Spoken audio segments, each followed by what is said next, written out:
जय हिंद दोस्तों, स्वागत है आपका अपने YouTube channel hi fi study में। तो दोस्तों आज का हमारा पहला प्रश्न क्या रहा, चलिए देखते हैं। पहला प्रश्न कहता है कि वह बड़ी से बड़ी संख्या जिसके द्वारा तीन क्रमागत समप्राकृत संख्याओं का गुणनफल हमेशा विभाज्य है कौन है। नीचे संख्या दिया गया और कहता है कि तीन को क्रमागत समप्राकृत संख्या लीजिए और उसका गुणनफल जो है नीचे दिया गया संख्या है उस संख्या में से किससे हमेशा विभाजित होता है। तो सबसे पहले देखिए कहा है कि तीन क्रमागत तो समप्राकृत संख्या, समप्राकृत संख्या की बात किया है, समप्राकृत संख्या, ठीक है। ऑप्शन भी आप पहले ले लीजिए, ऑप्शन दे देते हैं आपको 16, 24, 48, 96। ऑप्शन है आपके सामने 16, 24, 48 और 96। ये चार गो ऑप्शन दिया गया है। कहता है कि तीन गो जो है क्रमागत समप्राकृत संख्या ले लीजिए और उसको गुना कीजिए और गुना करने के बाद जो रिजल्ट आएगा वो रिजल्ट सदैव किससे विभाजित होगा। तो हम समप्राकृत संख्या लगातार वाला लेते हैं, छोटका ही ले लेते हैं, 2 ले लेते हैं, 4 ले लेते हैं और 6 ले लेते हैं, ठीक है। ले लिए 2, 4, 6 ले लिए, तो ये तो 4 दूना 8, 8 6 कितना हो गया 48 हो गया, ठीक है। छोटका लिए तो 48 हो गया। तो पूछा है कि सबसे बड़का बताइए, सबसे बड़का। अब 48 16 से भी करता है, 48 24 से भी करता है, 48 48 से भी करता है, 48 96 से नहीं करता है, 96 जो है 48 से करता है, ये बात है। तो ये तो पहला बात नहीं होगा, ये तीनों में से कोई होगा। तो सबसे बड़ा पूछा था हमसे कि सबसे बड़ा बताइए वो गुणनफल, सबसे बड़ा वो गुणनफल बताइए। तो सबसे 16, 24, 48 में सबसे बड़ा कौन है, तो 48। तो यही हमारा 48 इस प्रश्न का उत्तर हो जाएगा। आगे का भी आप ले सकते हैं, आगे का भी आप ले सकते हैं प्राकृतिक संख्या, जैसे 4 ले सकते हैं, 6 ले सकते हैं, 8 ले सकते हैं, बिल्कुल ले सकते हैं। लेकिन हमको लेना है तो सबसे छोटका से लेना शुरू करेंगे, क्या कि सबसे छोटका ले लेंगे। तो आगे वाला लेते हैं तो ये हो जाएगा आपका 6 24, 24 8 कीजिएगा तो वहां भी 24 गुना 48 हो जाएगा, ये हो जाएगा 24 गुना 48 और गुना यहाँ हो जाएगा 4, 48 बच रहा है। तो 48 जो है 48 से बिल्कुल कर जाता है। तो सबसे सीधा सा इस प्रश्न का उत्तर हो जाएगा कि तीन को प्राकृतिक संख्या समप्राकृतिक संख्या लीजिए और तीनों को गुना कीजिए तो सबसे बड़ा किस संख्या से कटेगा, 48 से कटेगा। ये आपका उत्तर हो चुका है। चलिए दूसरा प्रश्न अब देखते हैं, दूसरा प्रश्न क्या कहा गया है समझते हैं। दूसरा प्रश्न कहता है कि दो क्रमागत सम संख्याओं का योगफल 10 है। दो गो क्रमागत सम संख्या है, योगफल 10 है। बड़ी सम संख्या का मान क्या होगा, क्रमागत है और बड़ी सम संख्या का मान पूछा गया है। तो ये तो सिंपल सा बात है, सम संख्या है, सम संख्या और क्रमागत सम संख्या है, योगफल आपको 10 दिया गया है। तो दो गो कौन ऐसा क्रमागत सम संख्या लीजिएगा जिसका योगफल 10 होता है। तो एगो ले लीजिए 4 और एगो ले लीजिए 6, 6 4 कितना हो जाएगा 10 हो जाएगा। अगर आप लेते हैं 2 आप प्लस 8 कीजिएगा तो 2 8 क्रमागत नहीं है, इसलिए 2 8 नहीं होगा आपका। एगो 4 हो जाएगा, एगो 6 हो जाएगा, दोनों प्राकृतिक सम संख्या है और दोनों का योगफल 10 होता है। हमसे पूछ दिया सम सबसे बड़ी कौन है, तो सबसे बड़ी 6 हो जाएगा। तो इस प्रश्न का सीधा आंसर 6 हो जाएगा। कहाँ पूछा गया था, तो एक प्रश्न पूछा गया था मुंबई ग्रुप डी परीक्षा 2005 में प्रश्न पूछा गया था। चलिए नेक्स्ट प्रश्न देखते हैं। आज का हमारा तीसरा प्रश्न क्या कहा गया समझते हैं। तीसरा प्रश्न कहता है कि यदि 180 को दो भागों में इस तरह से विभक्त किया जाए कि दूसरा भाग पहले भाग के दुगने से 12 अधिक हो तो दोनों भागों को ज्ञात कीजिए। 180 को दो भाग में बांटना है, तो ये हो गया हमारा 180 को दो भाग में बांट देते हैं। तो अगर पहला का भाग x होता है तो का भाग हमारा क्या हो जाएगा 180 माइनस x हो जाएगा। इतना बात तक क्लियर है। रिलेशन क्या दिया है आप समझिए। रिलेशन दिया है कि दूसरा भाग पहले भाग के दुगने से 12 अधिक हो। दूसरा जो भाग है तो इसको पहला भाग मानते हैं, इसको दूसरा भाग मानते हैं। तो दूसरा जो भाग है तो दूसरा भाग हो गया 180 माइनस x। दूसरा भाग जो है पहले भाग के दुगने से, तो दूसरा भाग जो है पहले भाग के दुगने से, तो पहला भाग कितना है x है, इसके दुगने से कितना ज्यादा है तो 12 ज्यादा है। कितना ज्यादा है 12 ज्यादा हो। तो दोनों भागों को ज्ञात करना है, दोनों भागों को ज्ञात करना है। मतलब पहला भाग जो है दूसरा भाग के दुगना से 12 ज्यादा है, ये बात है। तो यहाँ से क्या करेंगे हम 180 और माइनस x का x रख देंगे, ये बराबर क्या हो जाएगा ये 2x हो जाएगा और प्लस का कितना है 12 है तो प्लस का 12 हो जाएगा। अब क्या करेंगे सो समझिए, सीधा बात करेंगे हम कि 180 को 180 रहने देते, उधर से 12 को बुला लेंगे तो माइनस में हो जाएगा और ये 2x उधर था इधर से उसको भेज देंगे तो प्लस का x हो जाएगा। इतना बात क्लियर है। अब चलिए 180 में से 12 को घटा लेते हैं तो ये 8 हो जाएगा और ये हो जाएगा आपका 7 में से 1 जाएगा 6 हो जाएगा और 1 ये हो जाएगा। अब बराबर इधर आपका 2x 3x हो जाएगा। क्या 3 से कटता है तो बिल्कुल कट जाएगा, 8 7 15 कट जाएगा, 3 से कट जाएगा, 5 तिहाई का 15 और 6 का 18। तो x बराबर आपका 56 हो गया। तो पहला का भाग आपका 56 हो गया, तो दूसरा का भाग 180 में से आप 56 को घटा सकते हैं, तो बिल्कुल घटा सकते हैं। कितना हो जाएगा, 10 में से 6 जाएगा तो 4 हो जाएगा, ये 7 में से 5 जाएगा तो 2 हो जाएगा, 124। एगो भाग 56 हो जाएगा, दूसरा का भाग 124 हो जाएगा। बहुत ही शानदार प्रश्न था और ऑप्शन नंबर ए आपका सही है। पहला भाग 56, दूसरा का भाग 124। कहाँ पूछा गया था, तो RRC सिकंदराबाद ग्रुप डी परीक्षा 2013 में पूछा गया था। तीसरा प्रश्न था आज का हमारा। चौथा प्रश्न देखिए क्या कहा गया, समझते हैं।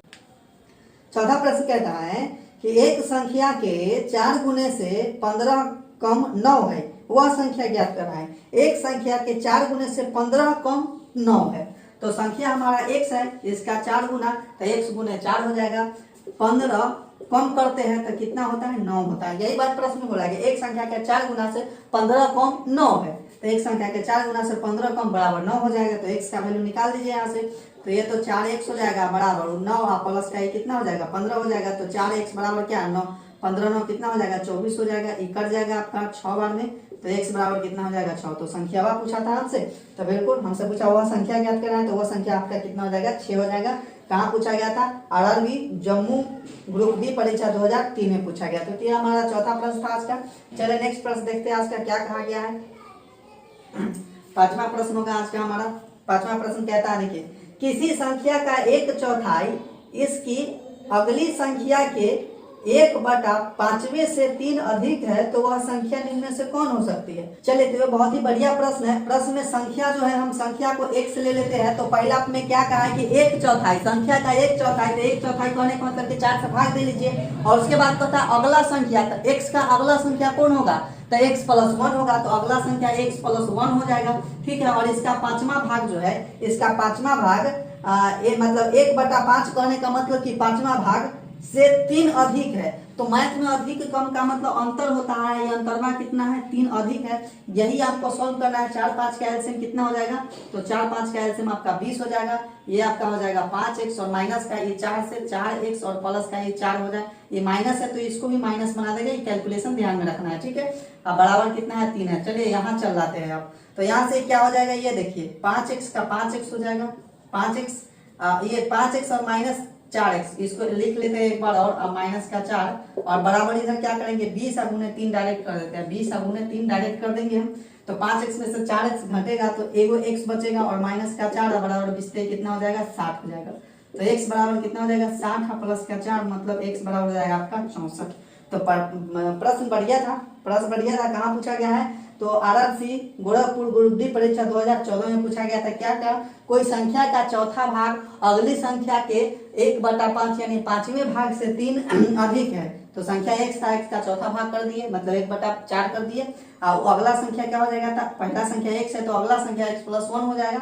अब 5वां भाग से कितना ज्यादा है, 3 ज्यादा है। तो 3 ज्यादा कम ज्यादा कहने का मतलब मैथ में अंतर होता है, तो अंतर कर दिए, सॉल्व कर दिए, आपका 64 आ गया। तो आज का पहला प्रश्न खत्म हुआ। चलिए हम नेक्स्ट प्रश्न लाते हैं। नेक्स्ट प्रश्न देखते हैं आज का हमारा छठा प्रश्न। क्या कहता है समझिए, यदि दो संख्याओं का गुणनफल 1452 है और पहली संख्या दूसरी संख्या का 1/3 है, तो पहली संख्या क्या होगी। बात समझ गया। कहता है कि यदि दो संख्याओं का गुणनफल 1452 है, दो संख्या उसका गुणनफल 1452 है, पहला संख्या जो है दूसरा संख्या का 1/3 है। पहला संख्या दूसरा संख्या का 1/3 है। पहला संख्या को हम अगर x मान लेते हैं, पहला संख्या दूसरा संख्या को x मानिएगा तो पहला संख्या x/3 हो जाएगा। लेकिन हम पहला संख्या को x मानते हैं तो दूसरा का संख्या जो है अपने आप 3x हो जाएगा। कैसे 3x हो जाएगा, 1/3 कहने का मतलब है कि अगर पहला संख्या 1/3 है तो दूसरा का संख्या जो है 3x है, 3 गुना है तब में 1/3 है। क्या कि 3x में अगर 1/3 से आप गुना करते हैं तो खाली x ना बचता है। तो पहला संख्या को x मानते, दूसरा का संख्या अपने जो है 3x हो जाएगा। और ये दोनों संख्या का गुणनफल हमको 1452 दिया गया, तो दोनों संख्या का गुणनफल हमारा 1452 हो जाएगा। तो यहाँ से कितना हो जाएगा, 3x² बराबर हो जाएगा 1452, कटेगा 3 से जरूर, 4×3 12 का 4×3 12 हो जाएगा, 2 बच जाएगा, 2 पर 5 यानी 8×3 का 24 हो जाएगा। और यहाँ से कट जाएगा 4×3 का 12 कट जाएगा, यानी x² बराबर हो जाएगा 484। तो x बराबर क्या हो जाएगा, √484, यानी निकल के आ जाएगा 22। संख्यावा क्या था हमारा, 22 था। तो इस तरह से ये प्रश्न बढ़िया था। कहाँ पूछा गया है समझ लेते हैं। पूछा गया भुवनेश्वर ग्रुप डी परीक्षा 2007 में पूछा गया था। तो चलिए आज का हमारा नेक्स्ट प्रश्न देते हैं। नेक्स्ट प्रश्न 7वां प्रश्न होगा। क्या कहा गया है समझते हैं। प्रश्न कहा गया, बहुत बढ़िया प्रश्न है। दो अंकों की एक संख्या के अंकों का योग 11 है। यदि अंक के स्थान आपस में बदल दिए जाते हैं तो संख्या 63 कम हो जाती है। संख्या ज्ञात करना है। लेकिन ऐसे जब मानना हो तो दो अंक, जब भी संख्या मानते हैं हम दो अंक की संख्या, वो हमारा होता है 10x प्लस y होता है। तो y होता है इकाई अंक, x होता है दहाई अंक। तो इसमें बोला है कि संख्या के अंकों का जो योगफल है वो 11 है। तो अंक कौन है? x अंक है और y अंक है, तो अंकों का योगफल 11 हो गया। अब कहता है कि संख्या के जो संख्या था, इस संख्या के अंक को बदलते हैं तो 63 कम होता है। तो अंक को बदलेंगे हम। तो पहले हमारा 10x प्लस y था, अब अंक को बदलेंगे तो क्या हो जाएगा? 10y प्लस x हो जाएगा।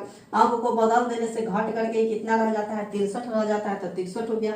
अब 10x में से ई माइनस, इसको माइनस बना देगा तो 10x में से एगो x जाएगा तो 9x बचेगा। अब यहाँ जो है माइनस का 10y और प्लस का y, तो माइनस का 9y हो जाएगा। अब बराबर हो जाएगा 63। 9 कॉमन ले लीजिए दोनों में से, तो x माइनस वाई बराबर कितना हो जाएगा? 63। ये 9 से 7 बार में कट जाएगा तो x माइनस वाई बराबर कितना हो जाएगा? 7 हो जाएगा। ये आपका पहला समीकरण हो जाएगा। ये दूसरा समीकरण हो जाएगा। दोनों समीकरण को सोल्व करते हैं तो x प्लस वाई बराबर हो जाएगा 11 और x माइनस वाई बराबर हो जाएगा यहाँ से 7। यहाँ से 7 हो जाएगा। ये y से y खत्म हो जाएगा। 2x बराबर हो जाएगा 18। तो ये x बराबर कितना हो जाएगा? 9 हो जाएगा। x बराबर 9 हो गया तो यहाँ से आप y का वैल्यू निकाल सकते हैं। कैसे? देखिए x प्लस y 11 है, x बराबर 9 है, तो y बराबर कितना हो जाएगा? 2 हो जाएगा। तो इस हिसाब से संख्या वाला निकाल सकते हैं कि नहीं निकाल सकते? तो संख्या बिल्कुल निकाल सकते हैं। संख्या हमारा है 10x प्लस वाई, 10x और प्लस का y है। तो 10 है, x के जगह 9 रखेंगे, प्लस का 2 हो जाएगा। तो 9 दहिया का 90 है, तो कितना हो जाएगा? 92 हो जाएगा। संख्या 92 हो गया। तो ऑप्शन के हिसाब से, ऑप्शन में आपका 92 है। ऑप्शन के हिसाब से आंसर कैसे रहेगा? दो अंकों की संख्या का योग जो है, अंकों का योग 11 है। तो एगो अंक 2 है और एगो अंक 9 है, दोनों को जुड़िए तो 11 पुर गया। तो बिल्कुल पुर गया। यदि अंक के आपस में बदल देते, अंक का स्थान आपस में बदलते तो संख्या 63 कम हो जाता है। अब देखिए संख्या अभी 92 है, अंक को बदलिए तो 92 को बदलिएगा तो कितना हो जाएगा? 2 और 9 29 हो जाएगा। तो अंक को बदलने से तो ये संख्या 63 हो जाएगा। 12 में से 9 जाएगा तो 3 हो जाएगा, ये 6 हो जाएगा। 63 कम गया कि नहीं कम गया? यही बात बोला था। 63 ऑप्शन से भाई बना सकते हैं, कोई दिक्कत नहीं है। चलिए आज का हम 8वां प्रश्न लेते हैं। क्या कहा गया समझते हैं। कहता है कि दो संख्याओं का योग उसके अंतर का 5 गुना है। यदि बड़ी संख्या 24 हो तो दूसरी संख्या क्या है? दो संख्या का योग उसके अंतर का 5 गुना है। यदि बड़ी संख्या 24 है तो दूसरी संख्या क्या है? बड़का संख्या 24 है, बड़ी संख्या जो है आपको 24 दे दिया गया है। तो छोटी संख्या क्या? छोटी संख्या को आप क्या मान सकते हो? छोटी संख्या को x मान सकते हैं। तो इस हिसाब से कहा है कि दोनों संख्याओं का योग अंतर का 5 गुना है। तो दोनों संख्या का योग अंतर का 5 गुना कर दीजिए। तो दोनों संख्या के योग कीजिए तो संख्या का योग हो जाएगा 24 प्लस x। दोनों संख्या के योग कर दिए, अब अंतर के 5 गुना हो जाएगा। तो ये दोनों संख्या का अंतर मतलब माइनस करना है। कितना गुना हो जाता है? 5 गुना हो जाता है। तो दोनों क्या हो जाता है? बराबर हो जाता है। तो यहाँ से हो जाएगा 24 प्लस x बराबर 24 पचे कितना हो जाएगा? तो 120 हो जाएगा और माइनस का ये 5x हो जाएगा। इसको यहाँ बढ़ा लेते हैं। तो x वाला बात यहाँ कर देना है। यहाँ से क्या हो जाएगा? तो e माइनस का 5x x के साथ जुटेगा तो हो जाएगा आपका 6x और 120 के साथ ही 24 जाके घटेगा। तो 120 में से हम 24 को घटा लेते हैं तो कितना बच जाएगा? यहाँ बच जाएगा आपका 6, 10 में से 4 जाएगा तो 6 हो जाएगा और ये 24 और 11 में से 2 जाएगा तो 9 हो जाएगा 96। तो 16 छक 96 हो जाएगा, मतलब x बराबर 16 हो जाएगा। तो छोटी संख्या x हो जाएगा और बड़ी संख्या 24 हो जाएगा। तो इस तरह से ये प्रश्न कहाँ पूछा गया था? ये प्रश्न आपका पूछा गया था आरआरबी दिल्ली ग्रुप डी परीक्षा 2006 में पूछा गया था। तो आज का 8वां प्रश्न था।